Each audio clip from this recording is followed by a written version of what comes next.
रीति रिवाज कुछ अलग ही रहा। पहले के जमाना के रीति रिवाज अलग रहा। अब तो है कौनो तनिको झगड़ा लड़ाई भय तुरंत फोन करें कहीं भैया झूठहीन का। अब उन्हें लड़बो करिए झगड़ाऊ करिए कहिए परेशान और नहीं घरे में फोन लगा कहिए कहिए भैया कौने घरे बिया दे आज हम कल आई चला नहीं मर जा नहीं हम जहर खाई ले फांसी लगाई ले मारे हमारी जिंदगी नाश कर दी है करम फूट गया आज के युग में बा। लेकिन पहले के जमाना में न देख देखुआरी कुछ नहीं होता रहा। माई बाप जहाँ बिया ही दे लड़का चाहे लूला रहा चाहे लंगड़ा रहा चाहे जोन रहा चाहे 12 झड़िया रहा मुड़े के माई बाप ले जाके बिया ही देते रहे ना लड़की वैसे परी रह जाती रही। ये हमारे सब जबान की बात क्या है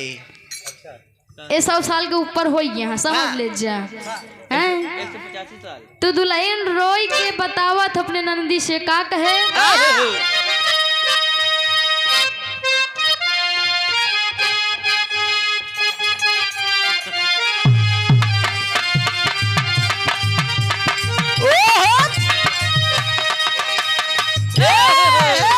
पहले एक दुल्हन रोवा था। अरे जिया दुल्हन अब पहले के जमाना में घूंघूठियां तक रहा लेकिन अब के जमाना में यूं तक कैले हो बहुत बड़ी बात इतने से नीचे नहीं होते तब वो दुल्हन रोवत अपने ननदी से बतावत का कहे सात नदिया परवा से मोर भैया आइले रे नदी मोर भैया आइले रे नदी मोर भैया आइले रे नदी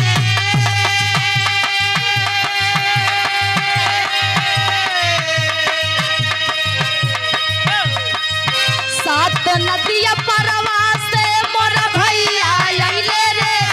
नदी मोर भैया आइले रे नदी काबो नाही बिदवा बाबा कैले रे छोटकी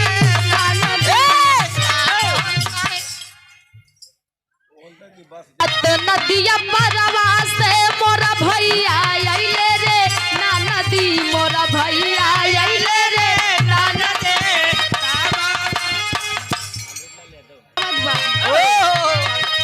सात नदिया परवा से मोर भैया आइले रे नदी मोर भैया आइले रे नदी काबो नाही बिदवा बाबा कैले रे छोटकी काबो नाही बाबा बिदवा अरे जिया बाबा बिदवा कैले रे छोटकी नदी और दुल्हन रोवत बा कहत बा का कैसे रोवत है सावना भदवना में वो रवनिया चुई रे नदी रवनिया चुई रे नदी रवनिया चुई रे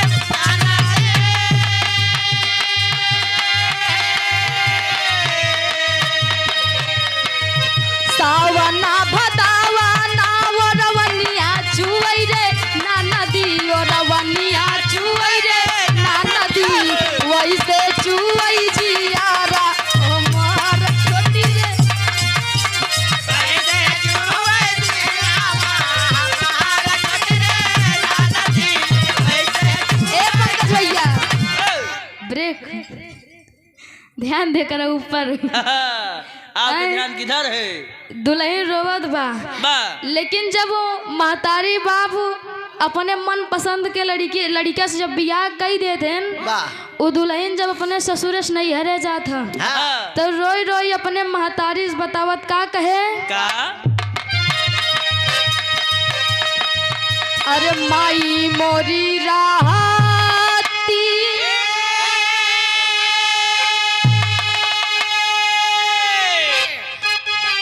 दुल्हन रोवत बा रोई रोई अपने भौजाई से बताए कहे भौजी जब बियाह नहीं भवा रहा भैया घर देख के आन कहन कहन बिट्टी इतना बढ़िया घर दुआर बा हुमा जाए तू राज करबू राज करबू कोनो दिक्कत ना होए भाई कबो कोनो तकलीफ ना होए लेकिन हमार तुम्हारे ने एकदम करम किस्मत फोड़ दे है इतना दिन रात काम करी पेट भर के भोजन ना पाई बहुत दारू पियत है वो दुल्हन रोई के अपने भौजाइश बतावत का अरे माई मोरी राहती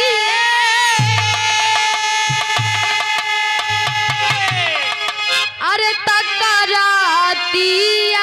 दरावा हम कबू करे ओरे नहीं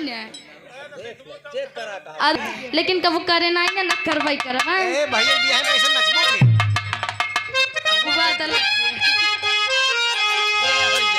उ दुल्हन रोवत बा बतावत बा अरे माई मोरी राहती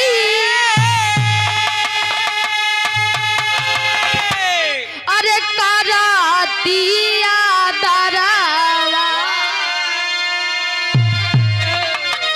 अरे कराती दरावा भौजी मोरी बोवा थी जा हरवा भैया पिरानू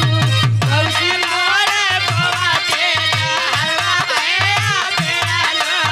भौजी मोरे बोवा थी जा हरवा भैया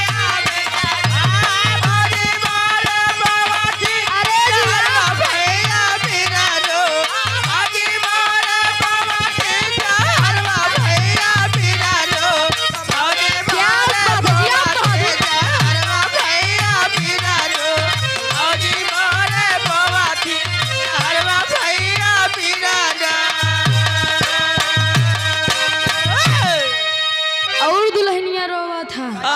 बतावा था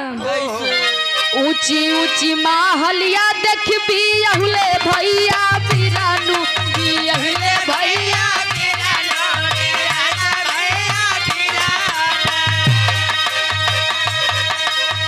ऊंची ऊंची महलिया देख बियहुले भैया पिरानू बियहुले भैया पिरानू